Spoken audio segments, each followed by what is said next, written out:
course, as a news channel, our first and foremost task is to give you the figures and numbers as soon as we have them and announce who will be next U.S. President. But of course, on the sideline, as you can imagine, things are happening surrounding the issue of the U.S. presidential election that is everybody's task to inform its viewers. On that matter, of course, and regarding the recent unrest, that is shaping up, has already actually started in some U.S. cities, but it is in the phase of shaping up in some other cities. I'm going to be discussing this in a little bit more details with two gentlemen who join us for this part of the program, and Matthew Fogg, one of them, former Chief Deputy of U.S. Marshal Service out of Washington, D.C., is joining us via Skype. I will also have the pleasure of speaking to Mr. Jason Unruhe. He's a political commentator who comes to you live via Skype out of Ontario. Gentlemen, it's good to have you with us. I'm going to begin with Washington, D.C., and get some reaction to what is happening on the ground in the U.S. cities. Matthew Fogg, tell me, does this come as a surprise to you, really? No, absolutely. This is something that we believed, and we knew it was going to be kind of a close race, even though, the polls are saying that Biden was ahead by 10 points or more.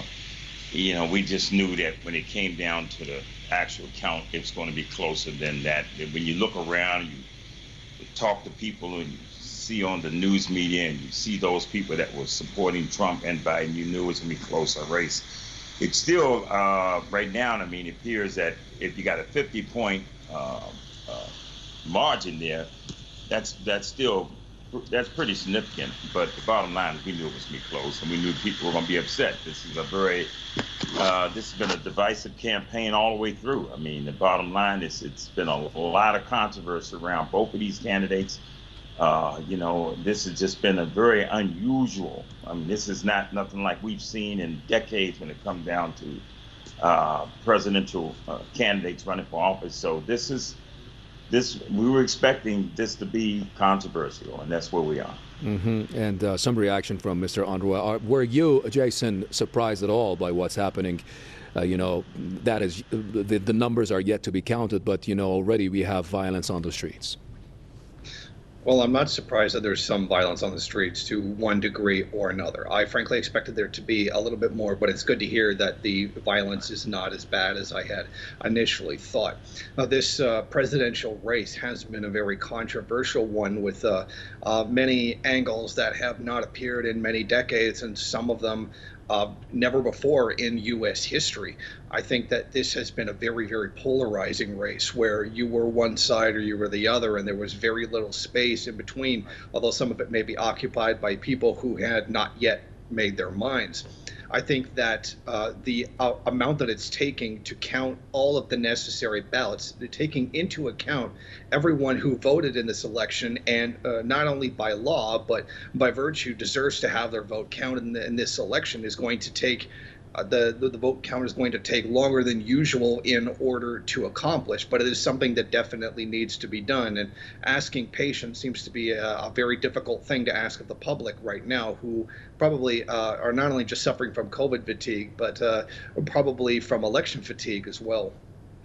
Okay, of course, there should be some reasons for this, and I'm pretty sure Matthew Fogg can help us with that. Matthew, we have presidential elections, what have you, everywhere else in the world, in different countries, and they do not necessarily have to come with, infighting between the two parties and people coming out on the streets, and more importantly, businesses getting closed. I'm pretty sure you have seen, like everybody else, stores being boarded up, fearing some kind of violence on the streets that will hit them as well. Do you really think that this needed to be headed this way? What do you see as the root causes of this? Of course, you mentioned that it was a polarizing election from the get-go, but I want you to be a little bit more in depth with that.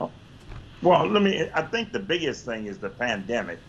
COVID-19 has caused a lot of people to cast their ballots early, mail-in ballots, all of that. That we've had the largest turnout when it came down to the early voting. So, the numbers have been just tremendous when it comes down to how many people have mailed in ballots because they were afraid of the contact of COVID. So all of that, adding all of that in, and then the president has constantly said that he had concerns about mail-in ballots being, fraud, everything else he's named. So all of that, he set the stage for this, that people that believe that maybe there's going to be a problem. We've had this stuff centered around the Russians and whether or not they have interfered with our process. So you've got all of that stuff that's happening right now going on, that we've been discussing this stuff for 2 whole years. And now all of a sudden we're finally we thought at the finish line, and they even projected, they said, well, now we've got so many mail-in ballots coming in, it is not going to be on November the 2nd or the 3rd, but this thing is going to carry out. And so we know that there's a lot more ballots to be counted. So in that process of waiting, a lot of people now, all of these thoughts are in their minds, in their heads, whether this stuff is, fraud, what is going on. In the meantime, you got protesters out there, because when you got one side saying one thing, then you're going to have a reaction from the other side to say, no, it's not that, it's this. So we might as well buckle our seatbelts, but I am glad that we don't have the balance that it seemed like it was being predicted. Even if the coronavirus wasn't there, Matthew, and Jason, that's a question for you as well. You have numbers unprecedented in 120 years. Just bear in mind, last time you had over 66%, if I'm not mistaken with the number, by the way, 66% of people casting a ballot. Regardless of the situation of the coronavirus, there has to be some drive for these people to want to come out and speak this time. And of course, I also agree with Matthew of that element of weight when it comes to announcing the results will, mount the tensions on people, and well, of course, that by itself may lead to violence. But how do you see this matter? Well, I think that this has been fairly typical of the way that Donald Trump has carried his presidency. He has deliberately shown nothing but dissent within American society. Already for several decades, there's been a steady decline in U.S. society, mostly due to the economic situation of the U.S. empire. But I believe that in the last few years of Donald Trump's leadership, which have been very erratic and has had no particularly solid vision, and one that has been more to attack everyone else than to build up for himself, that this has sown even more dissent within the country. And Trump always has somebody to blame for his own failures, and many of those failures are his own inability to carry out action, despite the fact that he has clearly demonstrated that he's willing to use executive orders in order to do whatever it is that he wants. And as usual, we see the non-partisan issues carried out very quickly. Tax breaks, things like that. Tax breaks for the rich, I should specify. But I think that the very antagonistic way that all of this has taken place has caused people a great deal of anger towards each other. One of the major problems has been the emboldening of white supremacy by Donald Trump, who has done things deliberately in order to bring that out of the population, whereas perhaps maybe in the last 2 decades it had been subdued somewhat, or something that a lot of these people did feel, they did think, but they didn't express it publicly in an open way. And that Trump's behavior, his dog whistling on many of these issues, has emboldened them to come out in much more aggressive ways, which have manifested in the patrols and the killings by the white supremacist militia groups. And this has been responded to some degree by a much more radical leftist action with regards to Antifa and anarchist-affiliated groups who have responded to what they rightfully see as a threat to their existence. Many of the LGBT community feel threatened as well. And when you create such a hostile environment where there's constant threats, people getting arrested for attempting to assassinate presidential candidates, and you have what was essentially an attempt to assassinate Joe Biden by running his campaign bus off the road. I think that when you create this kind of upheaval, there's going to be a reaction to it, and that's why we're in the situation that we're in. Yeah. Interestingly, in a photo that I just happened to see recently, and that was marked by the saying that people are preparing for friendly rallies, friendly post-election rallies in the U.S. Everybody was carrying guns and machetes and knives and what have you. This shouldn't be. I mean, why did it happen? Why did it have to happen this way, Matthew? I mean, people. Well, it's okay, you've gone to the polls, you've cast your ballot, but, there shouldn't really be followed with this much of anxiety. I'm not saying that the U.S. is at that point where people are using knives on one another, but, being prepared to that level because they fear this is going to happen. What do you think has started that fire and fueled that fire for those people to be this much anxious? Again, and as your caller said, as the other gentleman just said, when you talk about the divisiveness that how we're talking about when we're talking about police issues, and I've been in law enforcement for 30 years, and when you see what happened in the George Floyd case, where the man put his knee on the guy's neck and just for almost 10 minutes, just literally executed in front of everybody. You're seeing these police incidents that are coming out now that are on video, and we're seeing that whereas the president hasn't necessarily, he's come out, he said, there are bad cops, but for the most part, cops are good. But the reality is that the public has not heard enough to say that, look, policing needs to change in America. It's been this way all along. It was this way before he even came in there. And now what we're seeing is all of the people are coming out and they're saying, look, enough is enough. And then when you got that, you've got, of course, Black Lives Matter. You've got the racial divide in this country that has gone on for decades, the economic divide. When you're talking about black unemployment rates, when you talk about the war on drugs and who got arrested, who got put in jail, all of the things, it's a powder keg. It is a heated situation in this country. And I just think that what has happened is since he's been the president, he says he wants to fix these things, but it just seems like the rhetoric that has come forward has made people feel like, we've got to come out, we've got to protest, we've got to do something about it. In the meantime, the other side is saying, hey, listen, we're going to fight back with this. So we're just at a time right now where this country is in a quagmire of saying we just hope that we get somebody in office that's going to be fair, that's going to take this country in the direction it should go in, and not so much as going back, because when that's a terminology, when you hear take back America or go back, especially for people of color, that's the last thing we would want to do is go backwards. We want to go forward. So it's this divide that's taking place in America that makes people feel so on edge, so uneasy. And then when you've got this vote count that's going to be delayed, that's going to be dragged out because just the way the process is working itself, it's going to work itself out. But in the meantime, you got all of this time where folks are saying, well, this is our time to show, the show and tell, to come out and protest and do what we need. And of course, in America, that's what makes this country great. You can protest, you can come out, you can speak out. But of course, when you start seeing militia and people carrying guns, and of course, we know that this president's for gun rights, and a lot of people are gun rights. But when you're showing a weapon to someone at the same time you're protesting, that to me says, that's a threat. That's a threat to someone. If someone decides to use that weapon, it's there, and it's creating some problems here. And how much more dangerous it could be when you're talking about a country where the number of weapons and guns is more than the number of the population itself.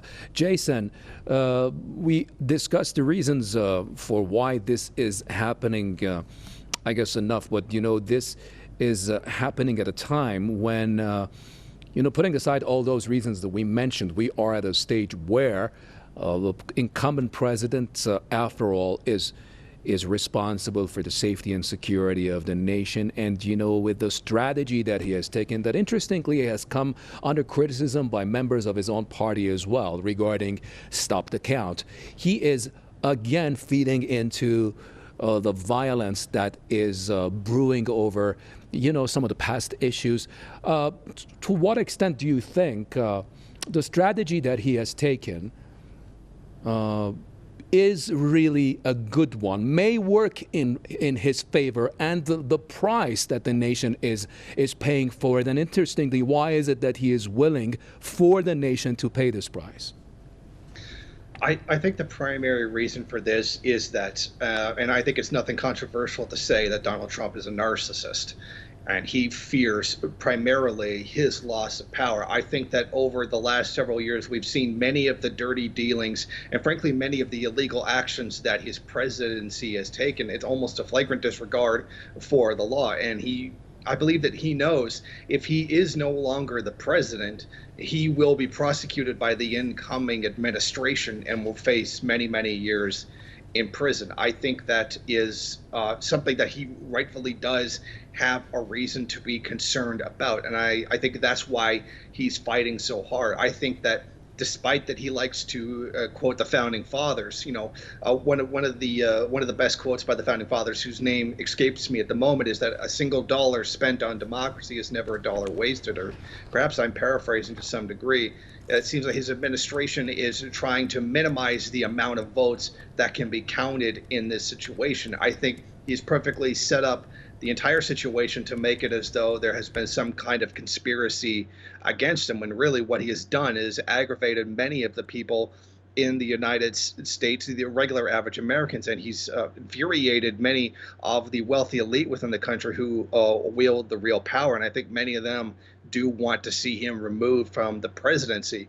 But regardless of this, his deliberate undermining of the vote count to get rid of votes, people who have every right under the law and morally, not just within the law, to be in the election. I think this demonstrates a great fear that Trump has of losing. And I don't think it's just to feed his ego. I believe that he's afraid that he is going to be prosecuted for many of the underhanded dealings that he has carried out during his administration.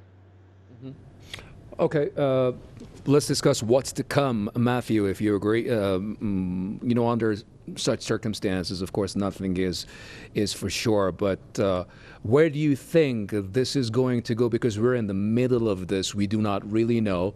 We discussed why is this happening, but we do not really know what direction it could take, how much worse actually it could become. What do you think about this road that America has taken today? Well, let me first say this. I don't personally believe that if the Biden administration comes in, they're going to try to necessarily prosecute Donald Trump, because he is the president of the United States. And I'm not saying I know New York and some other state law enforcement entities may, because I know they're doing investigation, they may follow up on stuff, but I just don't think the feds are going to necessarily come out. I think they're going to want to just do their thing and go totally away from that.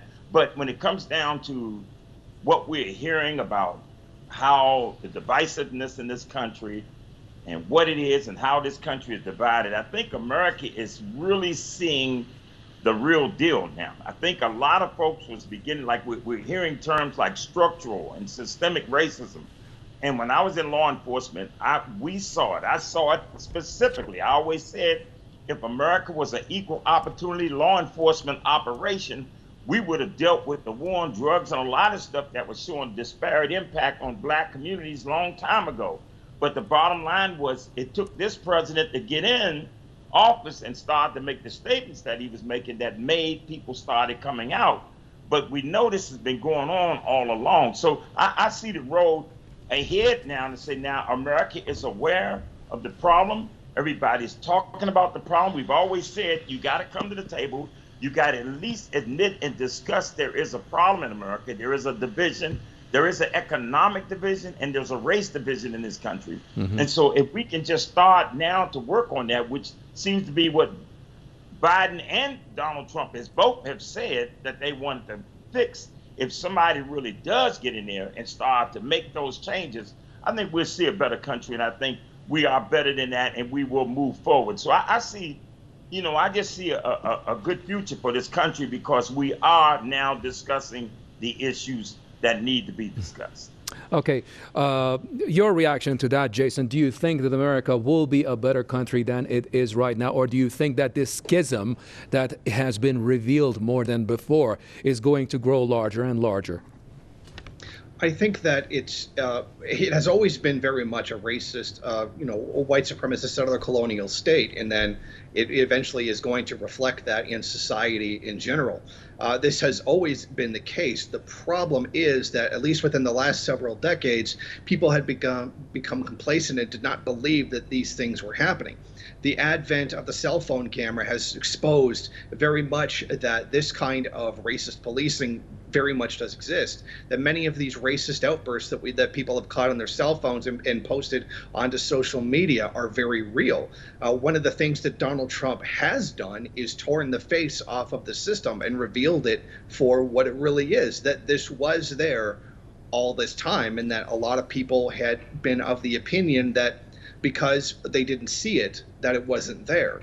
Because the cell phone cameras didn't catch it, it didn't happen.